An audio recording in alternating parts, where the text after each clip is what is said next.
Bonjour à tous et bienvenue dans votre podcast Auteuil en analyse. Je suis François Delorme, expert en course hippique, et aujourd'hui nous allons décortiquer ensemble le prix Santo Pietro, une épreuve particulièrement intéressante qui se tiendra à Auteuil ce mercredi 29 octobre 2025. Bonjour François et bonjour à tous nos auditeurs. Marie Laporte avec vous pour cette analyse qui s'annonce passionnante.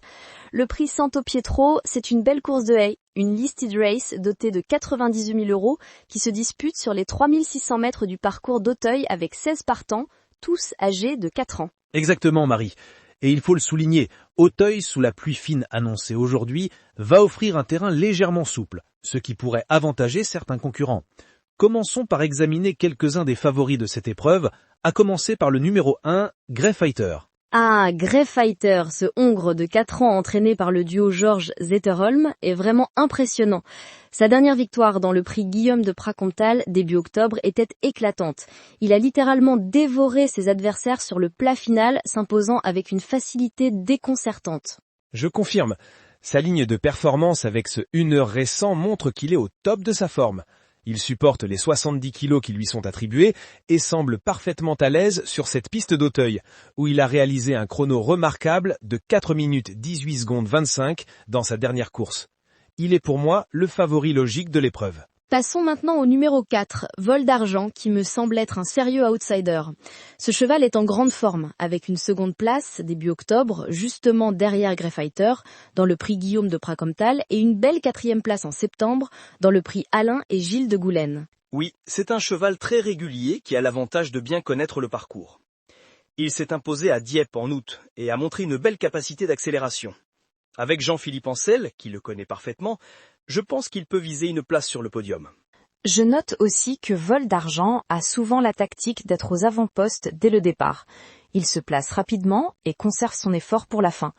C'est une stratégie qui pourrait payer sur ce parcours de 3600 mètres, particulièrement s'il réussit à imposer son rythme. Un autre concurrent à surveiller est le numéro 3, Luzereis. Cette jument a remporté 2 courses consécutives au printemps. Toutefois, je suis un peu plus réservé sur ses chances récentes, car sa 7e place dans le prix Alain et Gilles de Goulaine en septembre montre qu'elle n'est peut-être pas au mieux de sa forme actuellement. C'est vrai qu'elle semblait en difficulté ce jour-là. Néanmoins, avec Laurent Zuliani, un jockey expérimenté à Auteuil, elle pourrait retrouver de sa superbe. Ce qui me fait hésiter, c'est qu'elle découvre cette catégorie de course et la concurrence est rude. Parlons maintenant du numéro 2, Chaladenser. Ce Hongre découvre lui aussi le niveau quintet, avec un poids important de 70 kilos. Ses dernières performances en place sont encourageantes, avec notamment une 2e et une 1re place. Mais ses résultats en haie sont plus mitigés. L'engagement me paraît délicat pour lui. Je partage ton avis. Chaladenser aura fort à faire face à des spécialistes des obstacles. Passons au numéro 5, Karina Saga, qui pourrait créer la surprise. Cette jument a montré de belles aptitudes à Auteuil par le passé. Charina Saga est effectivement une pouliche intéressante, mais manque encore de constance à ce niveau. Je lui préfère plutôt le numéro 6, Luba, qui enchaîne les bonnes performances avec récemment une 1re puis 2 2e places. Elle est dans une excellente dynamique et porte un poids raisonnable de 65,5 kg. Luba est définitivement à surveiller. Et que penses-tu du numéro 7, le Banda Carl? Il n'a couru que 5 fois dans sa carrière, toujours à Auteuil, avec une 4e et une 7e place cette année. Son manque d'expérience me fait un peu douter. Le Bandacal reste effectivement un cheval à confirmer. Il a montré de belles choses à 3 ans, mais sa régularité n'est pas encore établie. À surveiller peut-être pour une petite place. Un autre concurrent qui retient mon attention est le numéro 8, Lazio Conti, même si nous avons peu d'informations récentes sur lui. N'oublions pas le numéro 10, Senpar Fortis, qui pourrait aussi venir jouer les troubles fêtes.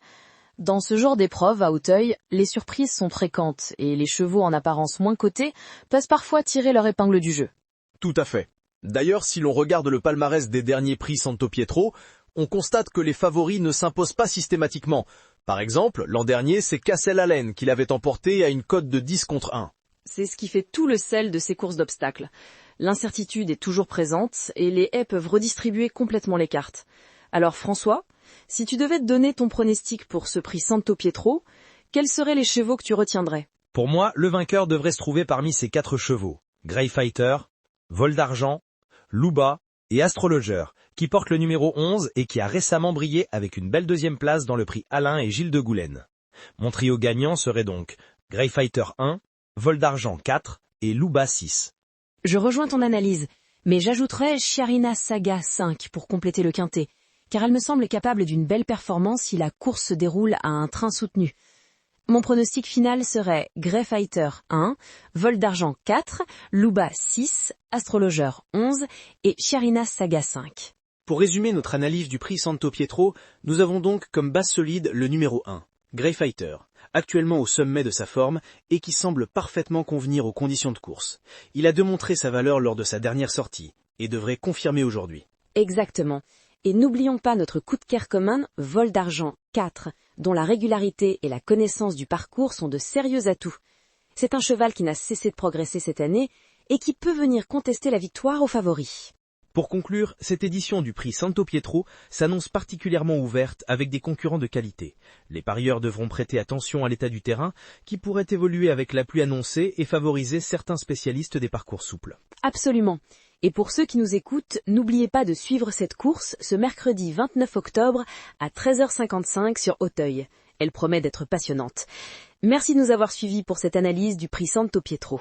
Merci à vous tous de nous avoir écoutés. Rendez-vous la semaine prochaine pour une nouvelle analyse de course. D'ici là, bon pari et bonne course à tous.